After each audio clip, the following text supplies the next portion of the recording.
بستغرب من حال العرب لما بشوفوا وصلة الدولة الإسلامية بتتمزق قدامهم واقفين يتفرجوا.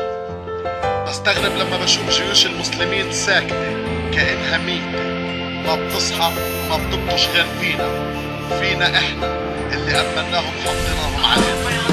كنت انت خير دولة وضعوك بين الدول لما قتلوا الشام، ضاع كل الامل تبكي في قلب ممزق عموت طفل. اجتمعوا الملوك سنين ما لاقوش حل، شعب تفرق بين العرب حطوا فيهم عشم، فاستكلبوا العرب عليهم سكنوهم خيم. لا والله حسن الضيافة، لا والله استضفتوا، ليش حالكم غلبتوا مصيره هدينا سدوا. كيف لو انه بلاد الشام لم تكن هي ارضي، انت لجأت ع سوريا في بيتي استضفتك، هيك بتعمل فيي لما انا اجيت على ارضك. هاد هو جزاتي انه في بلاد احترمتك، هذا كيف لو اني قلت اصلي ومن بيتي طردتك. انت بتحكي في عرضي انا بحمي عرضك، انت بتطعني في ظهري انا بحارب لحمي ظهرك. انا اخوك السوري وكلامك من طيب اصلا. اصحى احنا صرنا لقمة في تم اليهود، احنا اصلا امة وحدة حطوا بينا حدود لشهامة الاسلام. يوما ما سوف نعود لما تصرخ الحرية تسقط كل القيود. اصحى احنا صرنا لقمة في تم اليهود، احنا اصلا امة وحدة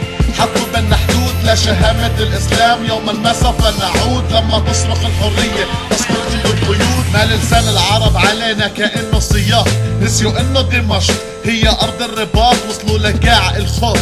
كل هذا انحطاط، كل هذا مش قادر تحكي، كل هذا انضباط. انت خايف على حالك ولا على الكرسي؟ انت في القمة العربية اللي قراراتها بتخزي شوية خدايرة في اجتماع باعوا ارضي. هدول نخبة العصابة هم صفوا دمي، بدفعوا مليارات عشان يزيدوا همي. شافوني سوري قالوا الرحمة مبدأ رفع عني، بتحب المشهد وانا ميت وامي بتبكي. شو مصلحتك انت في اللي قاعد عم بصير في ارضي على حساب هذا الشهيد؟ مين المستفيد انا ولا انت ولا صاحب العين الشديد؟